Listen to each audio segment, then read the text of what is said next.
पिछली श्रृंखला में हमने देखा कि कवि इस दुनिया से या समाज से अकेला होने के कारण निराश होकर के प्रकृति की गोद में शांति की खोज करता है, अपने खुशियों की खोज करता है।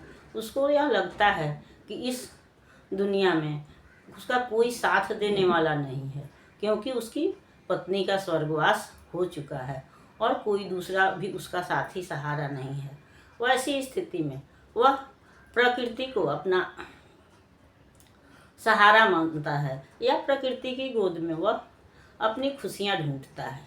तो पिछली श्रृंखला में उसने यह देखा या यह सुना, तारों से बात की या आसमान को देखा। देखते हुए उसको लगा कि लोग कहते हैं कि तारे गाते हैं, लेकिन हमने तो कभी तारों की का गाना जो है वह नहीं सुना, बल्कि हमको ओस के रूप में तारों का आंसू ही दिखाई पड़ा। अब वह जब हम लगातार आसमान की तरफ देखते हैं या बहुत देर तक हम प्राकृतिक सानिध्य में रहते हैं, तो कभी कभी हमको उल्कापात दिखाई पड़ता है, तारों का टूटना दिखाई पड़ता है और कभी कभी वही दिखाई पड़ता है। और वह जो भी उसका काल्पनिक साथी है या मन बहलाने के लिए उसने जिसको भी अपने साथी के रूप में चुना है, उससे वह कह रहा है कि साथी देख उल्कापात, टूटता तारा न दुर्बल, चमकती चपला न चंचल, गगन से कोई उतरती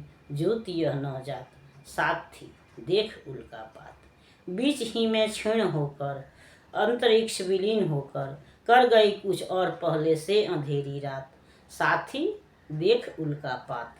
मैं बहुत विपरीत इसके, तम प्रपूरित गीत इसके, हो उठेगी दीप्ति उसके मौन के पश्चात, साथी देख उल्कापात। यानी वह अपने कल्पित साथी से वह कहता है कि देखो इस उल्कापात को, अगर यह उल्कापात नहीं होता तो फिर अगर कोई कमजोर तारा नहीं टूटता, अगर यह बिजली नहीं चमकती, यह ज्योति नहीं गिरती, तो आसमान से कोई नई ज्योति उतरती। साथी उल्कापात को देखो, लेकिन यह क्या करती है, जो कमजोर ज्योति जो आसमान से उतरती है, जो उल्कापात होता है, वह आसमान में ही कमजोर होकर हल्की रोशनी देती है। हल्का प्रकाश देने के बाद से वह अंतरिक्ष में ही विलीन हो जाती है, यानी कि वह पूर्ण रूप से विकसित भी नहीं हो पाती है। और कवि कहता है कि मैं इसके विरुद्ध हूँ।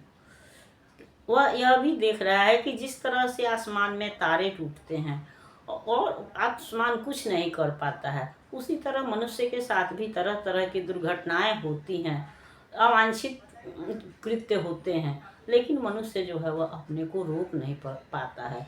वह नियति और समय के अधीन रह करके अपने दुखों को सहता है या समाज में या प्रकृति के सानिध्य में रह के अपने मन को बहलाने का प्रयास करता है।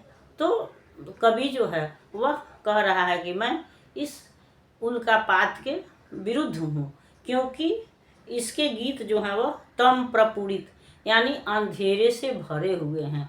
एक हल्की सी रोशनी आती है, वह चमक जाती है और उसके बाद से घनघोर अंधेरा हो जाता है।